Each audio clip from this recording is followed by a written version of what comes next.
they could do. They gave her to the streets, and she joined all the rest of the hungry and the tired feet. What do you see for the future of you know, like, well, Aboriginal people in general in this country? You know, it doesn't seem to be going too good for me, as far as I'm concerned, from my perspective. Yeah, well, you know, I think it's an important thing we get back to basics. What we used to know, you know, and that's where, you know, community has to really pull together and really become tight, like well, you know, like, yeah, I see that. I see the breakdown of community, and I don't like that.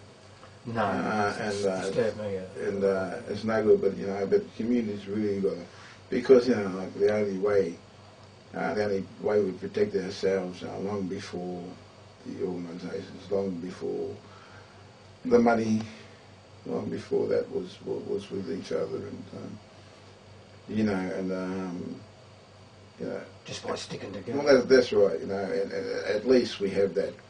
We have ourselves. You know,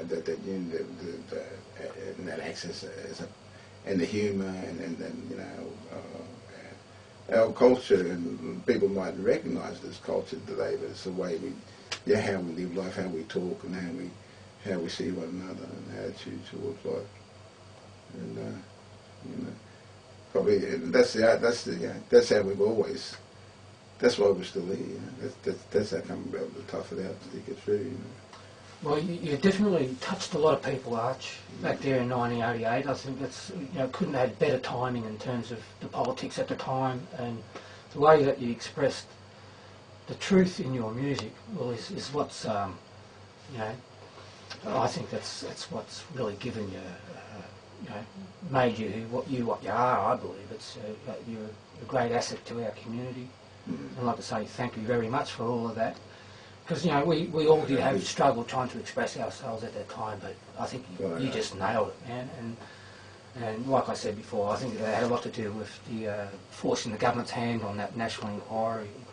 It just made so much sense, not just to Aboriginal people either, to a lot of people who suffer that sort of. You touched them, mate, and I think good on you for that. Eh? No, it's you know, just I don't know. You never know where you know where you're going to go with anything, but, you know, there you go. I'm still doing it 21 years later, still playing music, so, you know, I must be doing something right, otherwise they'd be, you know, chucking me out the door. No, they can never do that, mate. I think. Where did you get your influence to play music? And, you know, like, was it the classic Aboriginal background in music, round the campfires and listen to the old people's old country and western music? That was part of it, but, you know, even before then, I was pretty lucky to you know, my second foster, or my third foster family, I should say, second foster family. Oh, that's just it was done. My third foster family, the Coxes, they were really good people. Music, he loved music. Old Dad Cox, and he had a collection of not just Scottish music, but a lot of black American singers like. Mahalia Jackson, the gospel singer, the Ink Spots, Nat King Cole, Sam Cooke, and I just loved the way these people sang, because when they sang it, it felt like they meant it when they sang the song. So a lot of my influence was there. But then coming to my people, when I came back to my people, there was a lot of country and. Music being played, and I remember Uncle Harry Williams taking us out to the old advance building in Cunningham Street, Northcote there. The country outcast, man. Yeah, but Uncle Harry, he'd take us, we'd go out there, we'd have a pass the guitar around sort of day, you know, so he, sometimes he'd come and get me out of the park there, you know, drinking, and, you know, I'd go over there, and eventually, you know, you just got, yeah, you couldn't just sit there, so it'd be shamed of, so you'd sing a song and play the guitar. So things like that were good. You know, I'd go back to Fitzroy, I was in the park, you know, and George would then never go and he said, "Oh, you enjoy your cup of tea and sandwiches." And, stop it, you guys. Yeah. Well, I was a witness of. I was working across the road there in Crew Information Centre, and I could just see the tops of your heads in the fire burning in the park over there. And, so yeah, some extraordinary talent came out of that park. I remember the Kirby brothers. You know, they were incredible singers, and two brothers, and you know the harmonies that they were coming to. They never seen the light of day, their fellas, but I'm sure there's a lot of talented Aboriginal people who don't get the opportunity. I only wish I could have recorded some of those people. Yes. You know, Melly Osland and her sister Evelyn, them two singing together is just the sweetest thing ever. So, there's so much. Everybody loved to sing.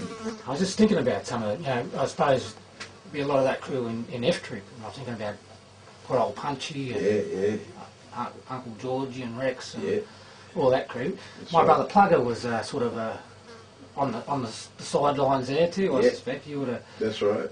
Remember he knocked around a few in the early days. I was busy doing something else, but I always noticed you, Archie. You come across to me as a very intense, deep thinking man, and very intelligent, and your determination, I suppose, is what has got to where you are today. And I suppose you're born with that sort of thing. Yeah. And you come from the land of fighters and singers, Framlingham, and that's people right. down there, Gunjamara mob. Yeah. And it's your song took the children away. You know, I believe this. You know, the whole issue of the stolen generations was greatly,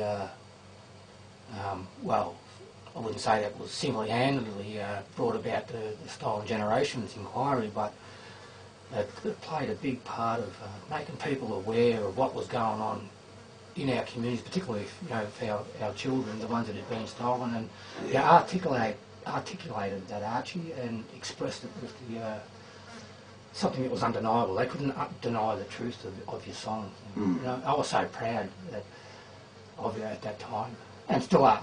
And because you really put us on the map. You put Fitzroy on the map, not just on a national scale, but on a global level as well. It's such a critical time. That's right. Now I'm gonna play the song. What's your song should I play off your new album called 1988? And tell us a little bit about how this album come about. Oh boy, I suppose, gee, I think it's one of those probably the Bicentennial Blues. That'd be a good one. It's about the stand against the Bicentennial. But like I said, I managed to